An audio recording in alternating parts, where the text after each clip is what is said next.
Hello everyone from Chelsea Fan TV. Before we watch the fan cams, a big shout out to our sponsors, Stocks FC.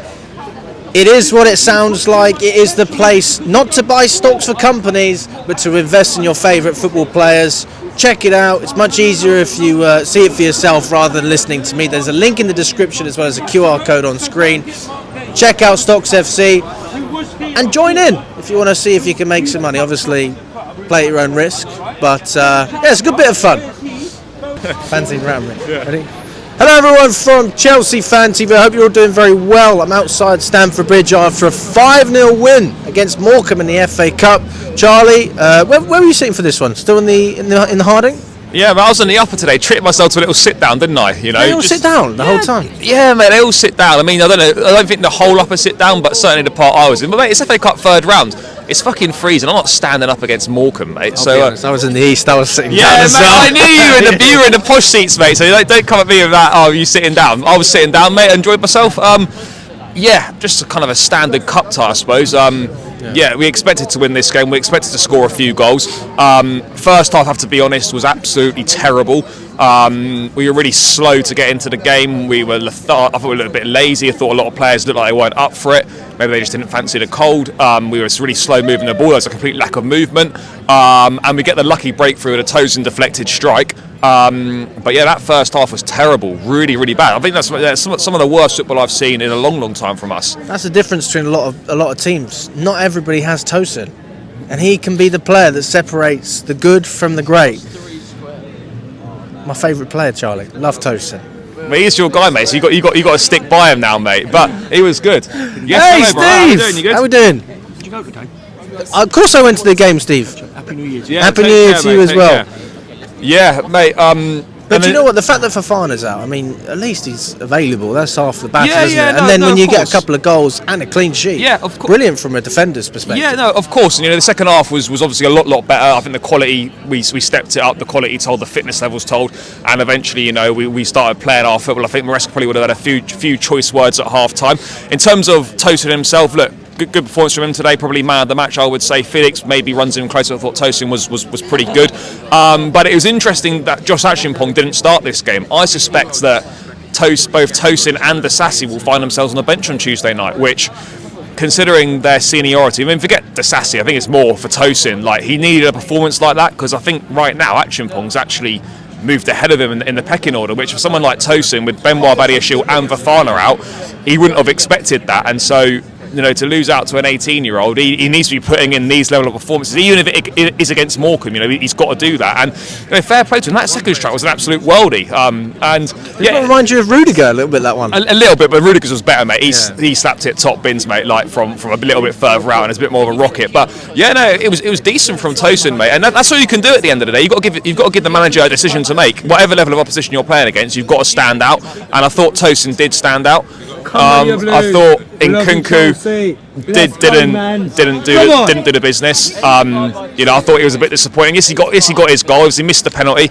No VAR. I don't know if you've seen it back, but the keeper was miles off his line. Probably should have been retaken. But it was a terrible penalty anyway. Even if he's on his line, he goes the right way. He probably saves it. I just felt Nkunku just wasn't really up for it. I just get the feeling he doesn't really want to be here. I don't really blame him, to be honest. You know, he just looked like the attitude just looked like it was a bit off. Personally, yeah, I mean, it's interesting as well. You say that. I mean, look at the reaction of João Felix as well for the second goal. He didn't have a reaction at all as well. Is that a message maybe as well? Because he's not had much game time, and I think it's a bit strange as well. Because we know Nkunku's been played as a striker, but he's not a striker. But Felix is behind Palmer, and even in the games where Palmer hasn't really played that well, Felix still doesn't get a sniff. So for him to play in a game like this and score, I think it's probably a message to the manager. Come on, mate. I need some more minutes. Yeah, that's as I said, that's all you can do, mate. You got to give the manager a decision to make, show what you're about.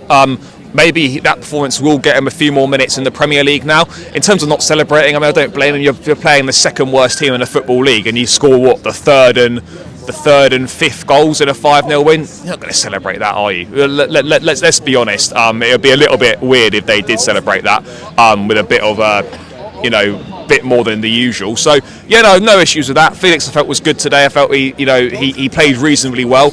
He did what a player of his ability should be doing against a shit team. Like, we shouldn't be surprised that these guys have had a good game. Like, everyone should be looking decent against this level of opposition. So, you know, yes, you can only play what's in front of you, but we shouldn't be surprised that these guys certain guys have had a good game, because you'd expect that, because the quality difference is so big. So, I mean, I was surprised at how strong he went team-wise. But I think it was a good thing. Maybe he's learnt from the Newcastle mistake in the Carabao Cup. Strong team, strong bench in case we needed to switch it up. The changes at half-time definitely worked. I mean, I'm sure the Reece James and Lavia ones are probably pre-planned, given how long they've been out for. It's great to see them back on the pitch, injury-free again. How did you find those two? I thought Lavia was pretty good in the first half. James was okay. A few sloppy moments here and there to be expected when you've been out for that long. But it's just brilliant to have them back out on the pitch. They're going to be massive players for us. And we've just got to hope that we can obviously keep them fit for the remainder of the season. But that's still a massive if. You know, you're almost waiting for one or both of them to get injured again in a few weeks' time. So hopefully that's not the case. But it was fantastic to have them back out there, and they're so important to how we play. 100%. I mean, I don't think Lavia was great, to be fair, but just the fact that he had a run out as well, I didn't expect it. I didn't expect to see James either. We knew they were not far away from coming, but you know, it's like we said this with Fofana. He said it's not going to be a long-term injury, and he's out for the rest of the season. That's generally how these things pan out. So it's nice to see that they've actually recovered quite quickly in the grand scheme of things. Yeah, I mean, look, Lavia, that's the first time he played since Tottenham, so it's probably around a month or so, maybe a little bit less. Reece, I can't remember when he last played, but it's just great to have him back. And I think it's good as well that, obviously, even without them, we've still got options where we don't have to rush them back. Which is a good position to be in. Whether we've had to rush players back in the past because the options we've had to replace them haven't been good enough. So yeah, look, that bodes well, and that was a positive. But yeah, it was just kind of a standard FA Cup game, wasn't it? You know, the quality shone through in the end, and you know, we got the result that we expected to get. Yeah, no Cassidy, no Dewsbury Hall, no Chukwuemeka. Looks like those guys could be out the door. We're also being linked with potentially bringing back Ugo Chukwu. We spoke about that. Do you think we need to reinforce that midfield, especially if we get a couple of players out the door as well? I know they haven't featured much, but just to have options. Yeah, I mean, look, Cassidy, I think, is going back to Serie A. I think that'll be done next week, I'd imagine. Dewsbury Hall supposedly injured, but I'm not sure how true that is or not. I'm not saying, I mean, I don't want to sort of speculate and whatnot, but he's been linked with a move away. Maresca's saying he's happy with him and whatnot, and, you know, he's not, you know, said he's got to leave or anything like that. Let's wait and see what happens to him. Chukwuemeka will leave as well. I think, given Lavia's fitness issues, we are light in midfield, and we're not going to recall Andre Santos. I don't think we're going to go into the market. So recalling Ugo Chukwu is the most obvious decision. It's the one that makes the most sense. It's the easiest thing to do. But I do think if we don't do that and we go with the rest of the season with the midfield options we've got, plus we get rid of Cassidy, Chukwuemeka, and maybe even Dewsbury Hall potentially goes this month, we're taking a massive gamble. I just think we need that extra body in there big time. Yeah, I agree with you. Because especially if we have an injury with Caicedo, I mean, that would change everything about the whole way this team plays and is able to play. Is there anyone else that stood out to you today? Not massively, to be perfectly honest. I mean, I felt Tyreek George was okay. He worked hard, but you know, yeah, he's a young kid. There's, you know, you're still gonna, you know, expect you're not going to expect the polished article from him. I thought it was okay. I don't really think anyone else particularly stood out. I don't think Neto was that great in the first half, to be honest. I thought Sancho was decent when he come on second half. Yeah. But no, there weren't, other than sort of Tosin and Felix, there weren't really any real standouts where you go, yeah, do you know what? They had a very good game. So, yeah, I think a lot of players maybe, I don't say they'd be disappointed in themselves, but maybe you expected a bit more from a number of the guys out there. But we got the 5-0 win, so you can't really have too many complaints. Do you see us going on and competing in the latter stages of this competition? I'd like to think so, mate. You know, we've got a great history of the FA Cup. I mean, obviously, recent finals at Wembley, we've lost a lot of them. I think we lost 3 FA Cup finals in a row. I think we lost our last 6 Wembley finals. So, as much as you want to get there, you're sort of thinking, it feels like when you get there, you're probably going to lose again. But, no, I mean, I don't see why not, mate. You know, it depends. Obviously, draw dependent. I mean, we've been lucky the last couple of years, particularly FA Cup.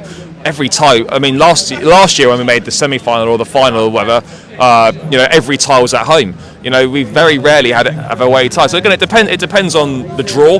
But I think, you know, with the Conference League not coming back till March, with, you know, the level of opposition we're playing there, depending on how the Premier League's going, how we're doing in the race for the top 4, I think this is a big priority, the FA Cup, and you know, you've got to take every competition seriously and try and win them all. So for me, I don't see why we can't go deep into this competition, but again, it's going to depend where it falls in the priorities, really, for me. Big up to you. Thanks so much, Charlie. Nice one, mate. Pleasure.